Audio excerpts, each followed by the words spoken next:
Vamos dar sequência à discussão iniciada no programa anterior, ao debate sobre as psicoses, e hoje, especialmente, eu pretendo abordar as interrelações e as diferenças também entre duas formas de psicose, muito recorrentes na experiência clínica. Essas duas formas vêm a ser a paranoia e a esquizofrenia. Bom, como eu já tive a oportunidade de desenvolver no programa anterior, mas aqui eu retomaria rapidamente, a paranoia, o que caracteriza a paranoia é uma certa preservação da clareza da consciência. Então a paranoia é uma loucura, nesse sentido, uma forma de enlouquecimento, é uma psicose, certamente, mas ela, em linhas gerais, isso pode variar, mas em linhas gerais, o paranoico, ele com seus delírios, o paranoico com suas certezas, com sua relação com o mundo, com sua relação com o outro, ele tem uma certa clareza do que se passa com ele. Não necessariamente que ele vá achar que ele está louco, que ele está fora disso, muito pelo contrário. A paranoia é a certeza de que agora ele sabe como que as coisas são. Então, esse transtorno, que é um transtorno delirante em linhas gerais, né? E que pode se manifestar, se formos pensar basicamente nos delírios, pode se manifestar com diversos delírios, delírios de ciúmes, delírio erotômano, delírio místico, por exemplo, com relação a Deus, ao mundo, às divindades, delírio persecutório, delírio também de grandeza, megalomaníaco, né? Ou seja, ele começa a se reconhecer como alguém muito importante para o mundo, para a humanidade, para o universo. Então, esses delírios, eles se manifestam na paranoia e eles podem, inclusive, transitar. As formas do delírio não são necessariamente fixas, né? O mesmo sujeito paranoico, ele pode ter um delírio de grandeza, daí a pouco esse delírio ele tem um tom místico, daí a pouco ele pode ter um tom persecutório. Então, isso pode passar por variações, né? Então, o delírio, podemos tanto encontrar sujeitos que têm um delírio mais rígido, mais específico, quanto também um delírio paranoico, né, mais plástico. E o fundamental na experiência delirante do paranoico é que o delírio traz para ele a certeza de que existe o outro, não é? Nós, né, podemos nos encontrar com isso, existe algum outro além de mim. Podemos nos encontrar com essa certeza, não com essa certeza, podemos lidar com isso ao longo da vida, né? Podemos até chamar o outro, né? Olhe mais para mim, me dê atenção, né? Eu preciso de mais presença do outro. Essa pode ser uma fala neurótica comum. Agora, o paranoico é interessante. O paranoico, ele tem certeza sobre várias manifestações de que há outro. Então, se nós formos buscar uma espécie de axioma, uma fórmula muito condensada para a paranoia poderia se apresentar com esse axioma: existe o outro. E este outro vai se manifestar de várias maneiras, né? Ora ele é mais persecutório, ora é o outro que ama o paranoico, ora é o outro que o trai, ora é o outro que o persegue. E é interessante também que com essa constatação e em meio à experiência delirante, o sentido do mundo tende a convergir para ele próprio, para o paranoico, né? Então, existe aí, né, a paranoia, em se tratando do delírio, a paranoia é também um fenômeno rico, né, que modifica a relação do sujeito com o sentido do mundo, o sentido das coisas, o sentido dos objetos. Então, todo o sentido do mundo, o sentido das relações sociais, tudo tende a convergir para o sujeito paranoico. Então, há uma modificação no campo do sentido. Então, nesse sentido, não é bem a realidade que muda na psicose, na paranoia. Não é bem a realidade que está se transformando, não é exatamente o mundo que está se transformando, mas é exatamente o sentido que está sendo modificado. E a paranoia, ela mantém usualmente uma preservação do sujeito, preservação das bordas, por assim dizer.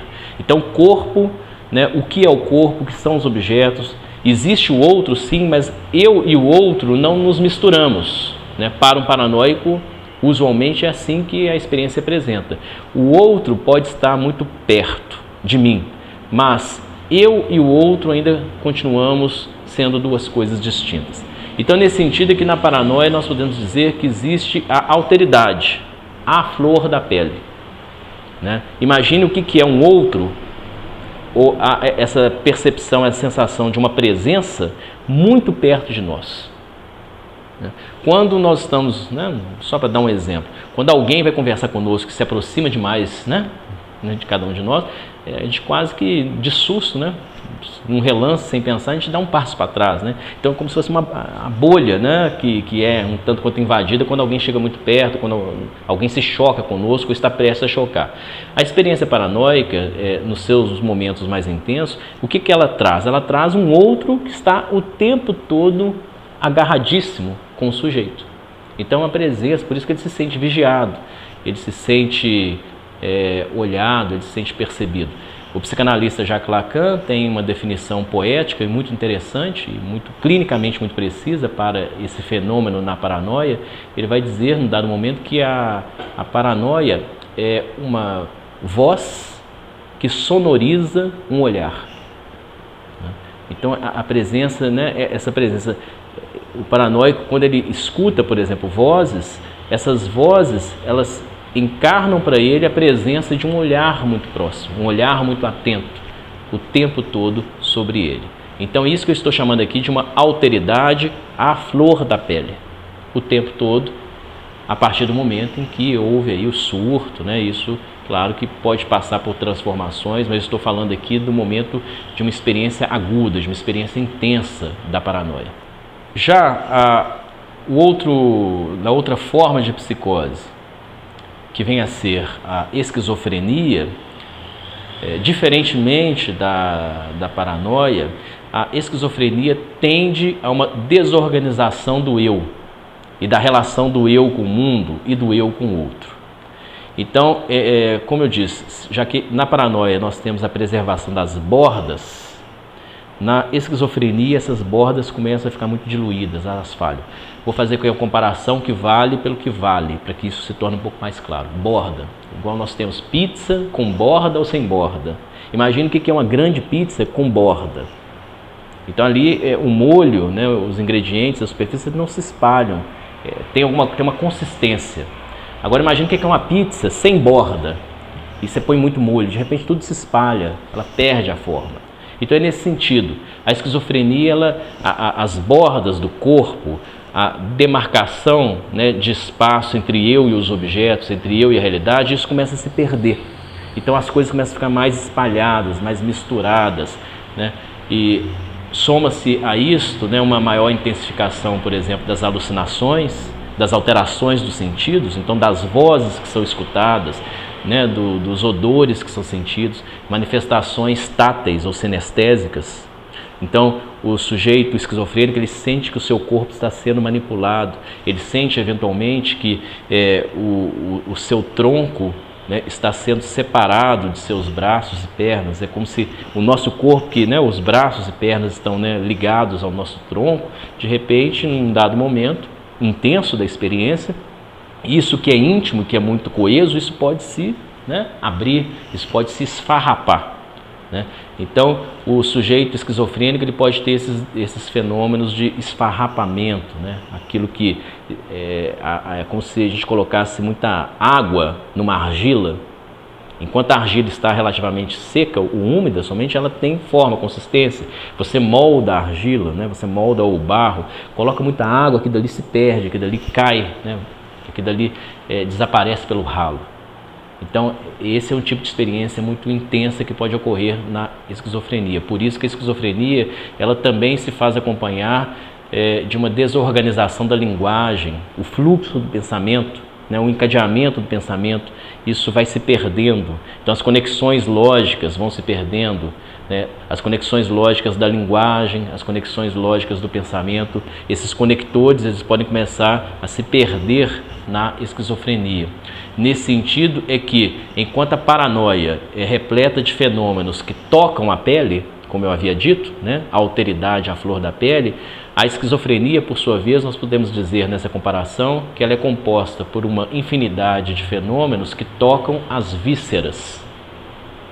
Né? Uma coisa é a alteridade que toca a pele, outra coisa distinta, portanto mais desagregadora, é a alteridade que toca as vísceras. Então é aqui que nós temos que ter uma certa distinção entre o persecutório, por um lado, que diz respeito mais, de maneira mais organizada à paranoia, e o invasivo, que diz respeito mais à esquizofrenia, né? O paranoico, ele nos dá mais notícias de circunstâncias persecutórias, por assim dizer. O esquizofrênico, ele nos dá mais notícias de circunstâncias invasivas, portanto desagregadoras. Na paranoia, a alteridade, essa constatação da presença de um outro, seja por meio das vozes, por meio dos olhares, por meio dessa certeza da presença, mas na paranoia a alteridade está ao lado do pensamento, ao lado das ideias, ao lado de si. Já na esquizofrenia, o que é mais comum é que essa alteridade, esses fenômenos estejam dentro do pensamento, dentro das ideias, intrínsecos e, portanto, mais geradores de confusão. Uma coisa é você ter um olhar constante que está ao lado de suas ideias, ao lado de suas ações, comentando suas ações, comentando seus pensamentos. Outra coisa é quando a alteridade ela está dentro das ações, dentro dos pensamentos, dentro das ideias. Agora, o que cabe também notar é que o paranoico e o esquizofrênico, né, então ambos psicóticos, eles não surtam o tempo. O surto não é uma situação que ocorre o tempo todo, né? Esses fenômenos mais evidentes, essas situações mais incisivas sobre as quais eu falei, dizem muito respeito ao surto, né? Ao momento crítico, um pouco após o surto, né? Ou como os franceses dizem, uma palavra interessante, o déclenchement, ou seja, né, o desencadeamento, né? A ideia de que tem alguma coisa ali que foi desencadeada, que ruiu, que desabou. Então nós temos que reconhecer que o tempo todo não é esta a experiência, né? É claro que a esquizofrenia, especialmente, ela tende a uma maior dilatação desse momento de confusão, a paranoia nem tanto, mas nós não podemos tomar aqui a psicose como sinônimo de enlouquecimento constante, né? Um surto constante. Há momentos que abrem temporadas, né? Em que isso daí ocorre, mas essas temporadas elas podem se abrir e eventualmente algo dessas temporadas pode se fechar. É nesse sentido, por exemplo, que Lacan vai nos propor que o psicótico ele é alguém que está se equilibrando num tamborete, num banquinho. Imagina um banquinho de 4 pés, um banquinho comum de 4 pés, mas um banquinho de 4 pés aonde falta o 4º pé. Então ele tem 3 pés, mas originalmente ele teria 4. Dá para se equilibrar em cima de um banquinho de 3 pés que originalmente teria 4 pés? Sim, mas a ideia de equilíbrio precário, né? Então esse é o psicótico, né? E não quer dizer que ele vá cair, né? Que vai ter o déclenchement, o desencadeamento, o surto. Quer dizer que, né, ele está ali numa situação, numa costura, num enodamento que podem ser precários, mas podem durar muito tempo. Por isso é que nós temos sujeitos que surtam mais cedo, na adolescência, no início da idade adulta, e temos sujeitos que vão ter surtos mais tardios. A esquizofrenia, quando ela se apresenta de maneira mais clara, ela tende a se manifestar inicialmente, ela tende a ter o primeiro desencadeamento, né, quando a pessoa é adolescente ou adulto jovem. Já a paranoia tende a ter desencadeamentos um pouco mais tardios. Não é uma regra absoluta, mas é uma tendência. Nós podemos ter surtos que são mais lentos, mas também surtos muito mais violentos, em que, como se fosse a erupção de um vulcão, né? Tudo se apresenta, os fenômenos se apresentam, os quadros são muito floridos, tudo se apresenta com muita força, com muita nitidez. E temos outros surtos que são mais, né? Tem uma melodia mais longa nesse surto, né? Nem sempre nós conseguimos saber se um sujeito ele é psicótico ou não antes do surto.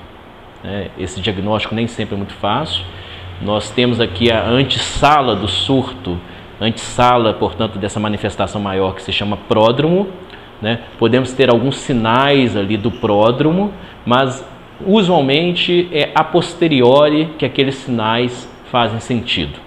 Então, Às vezes a pessoa tem algumas bizarrices, algumas estranhezas, algumas modificações, mas só depois do surto é que isso daí vai saltar mais aos olhos. Aí que alguém da família, por exemplo, vai perceber então que aquela mania que a pessoa tinha, por exemplo, de no calor, no verão, começar a se cobrir demais, usar roupas de frio, começar a ficar muito fechado no quarto, muito irritado com o barulho, com a presença dos outros.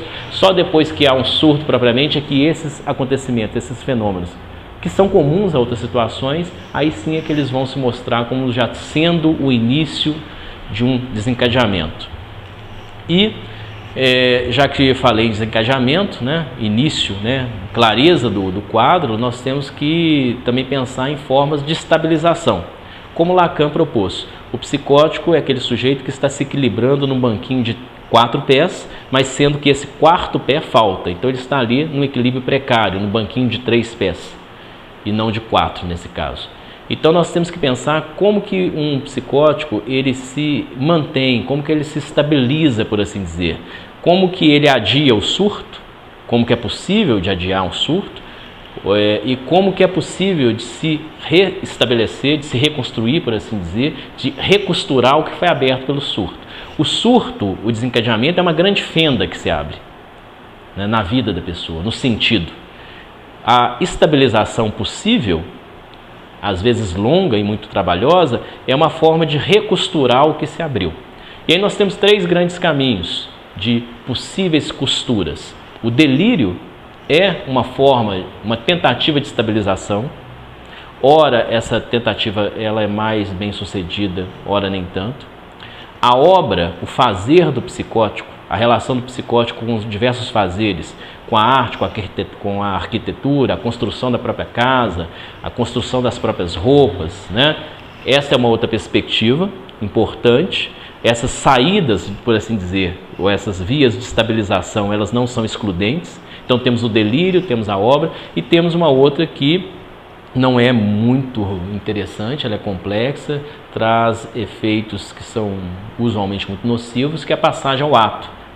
Aí que nós vemos essas situações usualmente de agressões, de violência relacionadas à psicose. Mas quando um psicótico ele passa ao ato, quando ele comete, por exemplo, um crime ou quando há a tentativa de um crime, esse ato não é meramente uma pura violência, por mais violento que ele possa ser, mas é uma tentativa de afastar, uma tentativa de colocar bordas ali onde as bordas estão faltando, afastar o outro, golpear o outro, tirar algo do outro. Claro que é uma saída, uma tentativa usualmente desastrosa, e o que clinicamente nós temos que apostar enquanto possível saída, enquanto possível caminho de estabilização, são as vias, sobretudo da obra, com suas diversas possibilidades de manifestação, e as vias da construção delirante.